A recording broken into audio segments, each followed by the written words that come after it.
आदमी पूछ ले तो मैं शुरू कर। सर, इसमें आज जो गिरफ्तारी हुई है यहाँ पे बहुत महत्वपूर्ण गिरफ्तारी है, क्या इसमें निकला सर पूरा कंप्लीट निकला क्या? मैं आपको सभी को विस्तार से थोड़ा बताना चाहूंगा कि 22 जुलाई को परीक्षा लीक मैटर में अनियमितताओं को मिलते माननीय मुख्यमंत्री उत्तराखंड महोदय द्वारा जो इसमें तत्काल मुकदमा दर्ज करने के आदेश दिए गए थे, उसके बाद ही इसमें हमारी एसटीएफ की टीम को बेचना ट्रांसफर हुई थी और इसके बाद सभी हमारी टीमें इसमें कार्यरत हो गई थी और 48 घंटे के अंदर इसमें 6 अभियुक्तों की प्राथमिक रूप से शुरुआत में गिरफ्तारी की गई थी और उसी के बाद से हमारी विवेचना इसमें एक से एक कड़ियों को हम जोड़ते चले और आगे तक इसमें अब तक कुल 26 गिरफ्तारी हो चुकी है।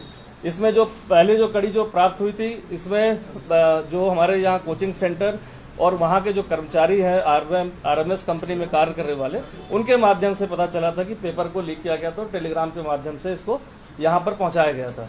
उस संबंध में जो गिरफ्तारी हुई उसकी पूछताछ पर गढ़वाल में भी और कुमाऊं में भी काफी सारे प्रश्न पत्र जो पहुंचे थे अभ्यर्थियों को, उनकी गिरफ्तारियां हुई और साथ ही साथ छात्रों के इसमें बयान किए गए। इसी के साथ साथ इसमें एक संगठित गिरोह का भी नाम पता चला जो धामपुर से ऑपरेट कर रहा था। उस गैंग के भी सदस्यों को एक एक करके कड़ियों को जोड़ा गया और उनकी गिरफ्तारियां की गई। तो इसमें एक केंद्रपाल नाम के व्यक्ति का नाम पता चला जो धामपुर का निवासी है और साथ ही साथ पूर्व में भी उत्तर प्रदेश और यहाँ पर परीक्षाओं में उसकी प्राथमिक रूप से संलिप्तता पता चली थी। उसी के आधार पर पूछताछ के बाद उसको गिरफ्तार किया गया, जिसमें पता चला कि ललित राज जो एक इंजीनियर है उसी का फ्लैट को इस्तेमाल किया गया था। इन्हीं सब साक्ष्यों के आधार पर और छात्रों के जो बयान लिए गए, उसके बाद फिर जो है इसमें महत्वपूर्ण कड़ी में आया कि इसका जो आरएमएस प्राइवेट लिमिटेड जो कंपनी है जिसको कॉन्ट्रैक्ट मिला था यूकेएसएससी से, उसके मालिक की प्रथम दृष्टया संलिप्तता आई, क्योंकि 3 स्तर की इसमें पूछताछ हो चुकी थी और उन सभी वेरिफिकेशन करने के बाद उसको कल देर रात्रि इसको गिरफ्तार किया गया। किस तरीके की संलिप्तता है सर? राजेश की पूरी भूमिका क्या है, क्योंकि राजेश अपने आप में बड़ा देखिए, राजेश चूंकि उस कंपनी का ओनर है, लेकिन ये कहना कि सभी परीक्षाओं में उसकी संलिप्तता रही, अभी इसकी पुष्टि किया जाना आवश्यक है। लेकिन इस परीक्षा लीक के मैटर में उसकी डायरेक्ट संलिप्तता रही, चूंकि वह केंद्रपाल से जुड़ा हुआ था। करीब 2 करोड़ में इसकी डील हुई थी। उस डील के माध्यम से जो पैसे जहां जहां गए हैं, कुछ उसके रिश्तेदार के यहाँ दिए गए और कुछ परिचितों के यहाँ दिए गए, कुछ कैश में दिए गए, वो सभी की ट्रेल हमें इन्वेस्टिगेशन में मिल गई है। उनको बयानों के लिए हमने बुला भी लिया है। तो इससे स्पष्ट हुआ है कि इस परीक्षा में डील करके पेपर आउट करा गया था। एक माध्यम जो एक कड़ी थी लास्ट तक की, वो ये थी। दूसरी कड़ी थी कि जो वहां के कर्मचारी था अभिषेक वर्मा, जिसके द्वारा इस बार 3 सेट परीक्षा पत्र के निकाले गए थे, जो टेलीग्राम से यहाँ पर उसका जो दूसरा कर्मचारी आरएमएस का जयजीत दास, उसको भेजे गए थे। उस कड़ियों को जोड़ते हुए आगे बढ़ते हैं। सर, ये जो 26 गिरफ्तारियों में क्या सचिव और अध्यक्ष की जो भूमिका है वो कड़ी कहीं जुड़ी है या वो लोग अभी? देखिए, मैं स्पष्ट करना चाहूंगा कि जो विवेचना का अभी तो हम एक एक कड़ियों को जोड़ते हुए आगे चल रहे हैं। किसी को ना अभी तक क्लीन चिट दी गई है, ना किसी को इसमें यह कहा जा सकता है कि उसकी इन्वॉल्वमेंट पूरी है, क्योंकि किसी स्तर पर लापरवाही भी इसमें प्रथम दृष्टया ऐसा लग रहा है कि लापरवाही हर स्टेज पर हुई है। कि उसमें क्रिमिनल ऑफेंस है कि नहीं है, चूंकि अभी विवेचना चल रही है तो अभी कहना बड़ा मुश्किल है कि वो क्रिमिनल ऑफेंस में कोई इन्वॉल्व है कि या उसकी लापरवाही है। सर, कंपनी के जो मालिक है राजेश, उसकी इसमें किस तरह की भूमिका थी? इसकी गिरफ्तारी कहां से की? मैंने आपको स्पष्ट किया है कि उसको पूर्व में 2 बार और बुलाया गया था, चूंकि शक की सुई जा रही थी तो लगातार हम पूछताछ करके जानकारी कर रहे थे। लेकिन जब ये केंद्रपाल की गिरफ्तारी हुई और उससे हमें जो पैसे के जो लिंकेजेस मिले, जो करीब 2 करोड़ के करीब जो कुछ कैश के ट्रांजैक्शन दिए गए और कुछ लोगों के माध्यम से, रिश्तेदारों के माध्यम से पहुंचे और कुछ उसके जानने वाले दोस्तों के यहाँ पहुंचे, वो सभी कड़ियों को जब हमने जोड़ लिया तब पूछताछ के बाद उसको गिरफ्तार किया गया। सर, राजेश जो है अपने आप में का मालिक है, तो क्या इससे और भी पेपर जो पहले भी प्रदर्शन करते हो फॉरेस्ट लोग, क्या उनसे भी उसका कड़ी जुड़ती है? देखिए, संभावनाएं सभी तरह की हो सकती हैं, लेकिन जो परीक्षा का जो वहां पर अगर प्रिंटिंग, हर पेपर प्रिंटिंग प्रेस में वहां पर प्रिंट नहीं होता है। जैसे मैं सचिवालय रक्षक की बात करूं, उसकी प्रिंटिंग वहां पर नहीं हुई, वह यहीं पर उसकी प्रिंटिंग हुई थी आयोग के कार्यालय में। तो जो परीक्षार्थी जब ज्यादा होते हैं तभी वो आउटसोर्स करके बाहर प्रिंट किया जाता है। इस वाले केस में जो सचिवालय रक्षक का जो मामला है, जिसमें प्रदीप पाल को गिरफ्तार किया गया, जो वहां पर आरएमएस कंपनी का कर्मचारी था, लंबे समय से आयोग के कार्यों को देख रहा था, उसके माध्यम से हमें वो पूरे साक्ष्य भी मिल गए कि किस प्रकार से वहां पर लैपटॉप से जो है पेन ड्राइव के माध्यम से निकाला गया, चूंकि इलेक्ट्रॉनिक एविडेंस था। उससे भी पूछताछ में हमें जो चेन है जयजीत वाली, उसका भी पता चला है और प्रथम दृष्टया इसमें मालिक की संलिप्तता भी आ रही, चूंकि विवेचना दूसरे विवेचक के पास है, तो वो भी आज शाम तक वो विवेचनाओं में उस चीजों के साक्ष्य आने के बाद हो सकता है कि उसमें भी माननीय न्यायालय में रिमांड लिया जाए। जो ये कंपनी है उसमें ये कहा जा रहा है कि विधानसभा में जो भर्ती हुई उसकी भी इसी ने परीक्षा कंडक्ट कराई थी। क्या इस तरीके के कुछ देखिए, अभी तक इस तरह के कोई साक्ष्य हमारी विवेचना में नहीं आया कि इसके द्वारा कोई विधानसभा में कराया गया हो। चूंकि इनके जो डायरेक्टर्स और भी जो काम करने वाले लोग हैं उनको तलब किया गया, उनसे समस्त दस्तावेज लिए जा रहे हैं। उस दस्तावेजों के परीक्षण के बाद ही इसमें कुछ कहा जाना उचित होगा। सर, और गिरफ्तारी कितनी संभव हो सकती है अभी तो, क्योंकि आप बता रहे हैं कि इसमें अंतिम कड़ी तक भी पहुंचना बाकी है। देखिए, इसमें जो शुरुआती कड़ी मैंने कहा 2 लाइन चल रही थी। एक कर्मचारी के माध्यम से जो इस साल हुआ अभी बीपीडीओ का पेपर लीक, साथ ही साथ जो परीक्षा ये जो सचिवालय वाला हुआ उसकी भी कड़ी हमने जोड़ दी इन्हीं से, और एक जो ओनरशिप से लेकर और जो धामपुर से सेंटर जुड़ा हुआ था जिसमें हमारे यहाँ के 10-12 गिरफ्तारियां इस चेन से हुई हैं, तो वो कड़ियों को जोड़ दिया गया। चूंकि मालिक के बाद और कंपनी के बाद उसके ऊपर कोई नहीं होता है, तो नेचुरल सी बात है, सोर्स तो यही था। लेकिन अभी भी हमारी पूरी संभावना है, जैसे हमारे प्राथमिक साक्ष्य आ रहे हैं कि इसमें अभी भी महत्वपूर्ण 2-3 लोग ऐसे रह गए हैं जो इन परीक्षाओं में कहीं ना कहीं सेंध लगाकर ऐसी हरकतों को अंजाम दे रहे थे। आयोग से भी पूछताछ के लिए आपने बुलाया था, वहाँ के किस तरह की कार्रवाई चल रही है? देखिए, वो पैरेलल पूछताछ की कार्रवाई चल रही है। चूंकि मैंने कहा कि बहुत सारे दस्तावेजी चल रहे हैं, कलेक्शन साक्ष्यों का चल रहा है, और वर्तमान में अभी नई नियुक्तियां हुई हैं। तो नई नियुक्तियों के आने के बाद, ज्वाइनिंग करने के बाद उनसे भी समस्त प्रक्रिया को और विस्तार से समझा जाएगा, और पूर्व के जो अधिकारी कर्मचारी थे उनको भी एक बार पूछताछ करके सारी चीजों को विवेचना में लाया जाएगा। सर, यूपीसीएल की जो ईजेई का कल रिकॉर्ड देखने की बात है, वो पंतनगर से सीधे इन्वॉल्व है, कुछ उसमें भी है? देखिए, इसमें जब हम कोई इन्वेस्टिगेशन करते हैं तो हमें कहीं, क्योंकि ये हमारी इन्वेस्टिगेशन का पार्ट नहीं है, लेकिन कभी कभी क्योंकि एसटीएफ एक इन्फोर्समेंट यूनिट है और एक परीक्षा से रिलेटेड मामले की जांच कर रही है, तो कभी कभी हमें किसी जानकारी के लिए कभी कभी हम संपर्क करते हैं उन विभागों में कुछ जानकारी के लिए, तो वो एक नॉर्मल संपर्क किया गया था कार्यालय में कुछ जानकारी के लिए। सर, आप कह रहे हैं कि आयोग में पेपर जो प्रिंट हुआ था, क्या उसकी वहाँ वीडियोग्राफी नहीं हुई थी? ये जो यहाँ पर आयोग के अंदर समस्त जगह सीसीटीवी कैमरे लगे हुए हैं, इसी कारण से हमें ये जो पेन ड्राइव से जो ये सॉफ्ट कॉपी में निकाला गया था प्रदीप पाल द्वारा जो सचिवालय रक्षा का पेपर, तभी हमें साक्ष्य इसमें पुष्ट हो पाए थे। तो आयोग की भूमिका हो सकती है इसमें? देखिए, मैंने कहा कि इस स्टेज पर ये कहना मुश्किल है कि किसकी आयोग में भूमिका है कि नहीं है, या नेग्लिजेंस है। और ये मैं स्पष्ट करना चाहूंगा, आने वाले 10 से 15 दिन के अंदर इस समस्त मैटर में अगर कोई कहीं से भी इन्वॉल्व है तो वो जरूर सामने आएगा। ये चीज सामने निकल के आई है कि सीसीटीवी फुटेज में कि वो पेन ड्राइव से ले रहा है, सारी चीजें सीसीटीवी। देखिए, विवेचनात्मक पार्ट है, लेकिन इतना जरूर कहूंगा कि कैमरे लगे हुए थे और उससे हमें काफी महत्वपूर्ण साक्ष्य मिल चुके हैं। सर, अब जरा राजेश की भी नजर करवा दो आयोग की। ईडी को आप लोगों ने कंप्लेन किया था, क्या ईडी की तरफ से कोई रिस्पॉन्स? हाँ, इसमें मैं अपडेट दे दूंगा कि इन्फोर्समेंट डायरेक्टरेट से लेटर प्राप्त हो गया। समस्त जो हमारी एफआईआर है और जो भी कार्रवाई है, जो हमारे इनकी संपत्तियों की जो जानकारी हमें मिली है प्राथमिक रूप से, उन सभी जानकारियों को साझा करने के लिए पत्र प्राप्त हो गया। सर आखिरी अभी तक 25 की गिरफ्तारी हुई है, कब तक यानी जांच कंप्लीट होने की दिशा में बढ़ सकती है? जो संभावना मैं देखता हूं, जिस स्पीड से हमारी टीम काम कर रही है, तो जो मेन कड़ियों को हमने जोड़ लिया है और कुछ कड़ियां इसमें रह गई हैं जो महत्वपूर्ण हमारे लिए हैं, तो मैं मानता हूं आने वाले 7 से 10 दिन में एटलीस्ट जो मेन इसके मास्टरमाइंड सरगना या जिनके द्वारा प्रश्न पत्र प्राप्त करके छात्रों को विभिन्न चैनल्स दिया गया, तो सभी अरेस्ट हो जाएंगे। हाँ, लेकिन विवेचना में अभी समाप्त करने में टाइम लगेगा, चूंकि इसमें काफी सारे ऐसे छात्र हैं जिनके बयान लिए जाने, बहुत सारे ऐसे छात्र हैं जो अनुचित साधनों से पास हुए हैं, तो उनको भी हमें कहीं ना कहीं इस इन्वेस्टिगेशन में अकाउंट फॉर करना है। सर, ये जो रक्षक भर्ती वाला जो पेपर लीक हुआ, क्या ये आयोग के अंदर से ही हुआ?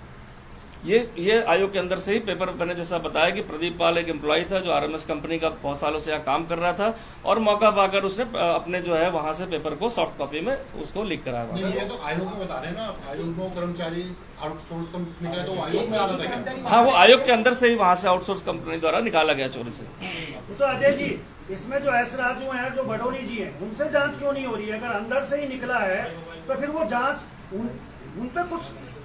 देखिए, 2 चीज स्पष्ट करूंगा, यहाँ किसी मतलब मैं व्यक्ति विशेष की इन्वेस्टिगेशन नहीं हो रही। एक सिस्टम में क्या फ्लॉज थे, उस क्या सिस्टम के कारण किसी की मिलीभगत थी, और साथ ही साथ पेपर लीक करने में कौन लोग मास्टरमाइंड थे और किसके द्वारा इसको आगे किया गया। क्योंकि अभी विवेचना में मात्र देखा जाए तो 35 दिन हुए हैं, तो उस 35-40 दिनों के अंदर सभी व्यक्तियों को एक साथ साक्ष्य लाना थोड़ा सा मुश्किल होता है। लेकिन चूंकि विवेचना चल रही है, तो इसलिए ये कहना कि इनसे किसी से कोई सवाल किया गया कि नहीं किया गया, क्योंकि काफी दौर की बातचीत हमारी पूर्व में हो चुकी है इसमें। सर, ये अभ्यर्थियों की क्या लिस्ट कभी सार्वजनिक हो पाएगी?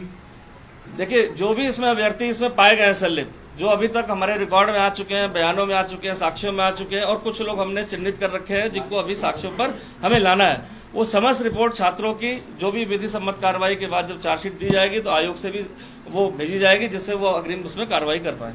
संजय राजा जी के भी दर्शन कराए होते हैं क्या? ऐसा नहीं, यहाँ तो नहीं है, वो बाहर जब निकलेंगे तो आप उसका वो कर लो। यही करा दीजिए सर, सारा सिस्टम यही करा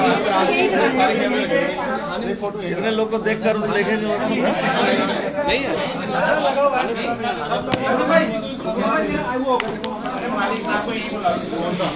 वो मेडिकल के लेके आवा है तो आप इंतजार करना पड़ेगा, या तो ये दूसरा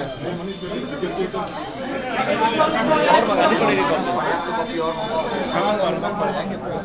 उसको बोल रहे हैं लेता आएगा कॉपी और मंगा लो। ये तो वैसे मैं एक मिनट वो देख रहा हूँ, मैं भी डाल दूंगा सॉफ्ट कॉपी में आपको, मैं चेक तो कर लूँ पहले क्या लिखा।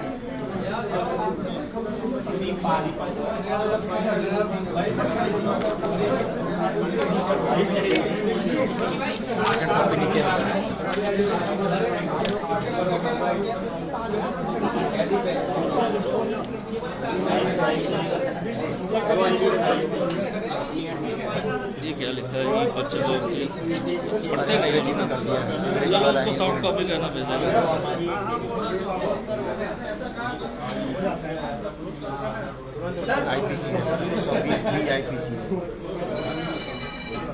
चलो वो करते हैं।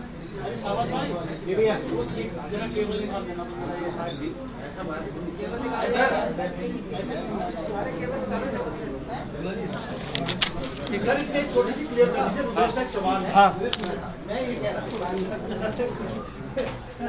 ये जो राजेश है, क्या इसने कहा कि फिर पैसे तो गए, उसके बाद तो इसने कहा इसे कि पेपर निकालो, इसी के कहने ये सचिवालय वाले पूछ रहे हैं आप? ये वाला राजेश जो पकड़ा 2 करोड़ रुपए दे दिए, क्या उसने कहा कि 2 करोड़ रुपए अब लिख दो पेपर, उसने कहा चलिए। उसका संपर्क राजेश चौहान का संपर्क उसके रिलेटिव रहते हैं वहाँ पर धामपुर में, उसके माध्यम से उनका पूर्व से परिचय था। और चूंकि काफी समय से बात पेपर की चल रही थी, अन्य माध्यमों से चल रहा था, तो उसमें जब संपर्क होने के बाद, वो बातचीत होने के बाद रिश्तेदार के माध्यम से, और एक उनके मित्र है जिनका नाम मैं अभी डिस्क्लोज नहीं कर रहा हूँ, उनके माध्यम से जब ये चीजें तय हो गई तभी ये पेपर इसके पास पहुंचा था।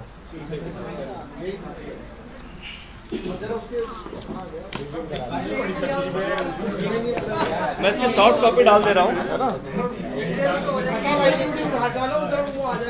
खाने में बाकी मैं सॉफ्ट कॉपी भी डाल दूंगा ना। क्या पूछ रहा है? कौन है? कौन है? किसको ला रहा था? तो क्या कह रहा है? वो कहाँ गया? मेडिकल के लिए गया? बता देंगे।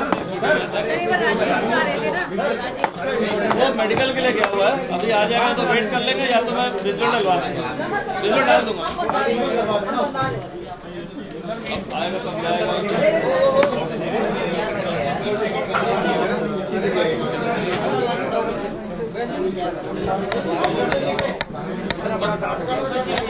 वीडियो डाल दूंगा। आपकी आधी वीडियो 3 सेकंड की, वो 2 सेकंड की, इसमें ये टाइप कर लेंगे मेडिकल करा के, 2 मिनट बाहर ले आएगा, बाहर अंदर ही लाएंगे। हमने इतना बड़ा रिपोर्टर आज उसको भी और उसको भी। अरे ये हो गया, ये सवाल हो गया, और ये वहाँ शुरू करा वो बना देगा। ये पूरी को दे दो, देख लो पूरी को कह के पहले ही करवा के बाहर ही बात।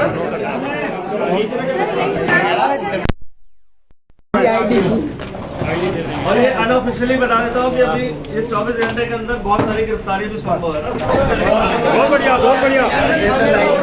नमस्कार, मैं राजेश पोलखोल बाहुगुणा, और अभी एसटीएफ की जो प्रेस वार्ता है वो निपटी है। अजय सिंह आप देख सकते हैं, और लास्ट में उन्होंने जाते जाते एक बात कह दी है कि 12 घंटे 24 घंटे में बड़ी गिरफ्तारी भी हो सकती है।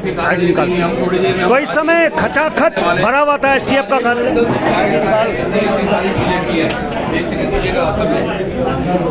तो बड़ा एक बयान निकल के आया है अजय सिंह जी का कि अभी बड़ी गिरफ्तारियां हो सकती हैं।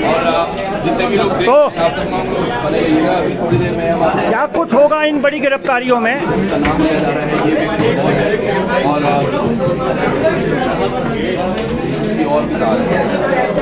और तमाम जो हमारे पत्रकार बंधु हैं धीरे धीरे बाहर निकलते हुए, और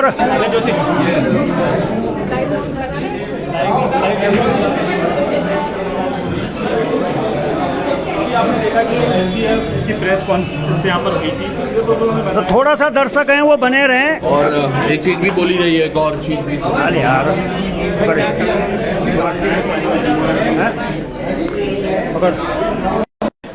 चलिए ऐसे शुरू कर दें।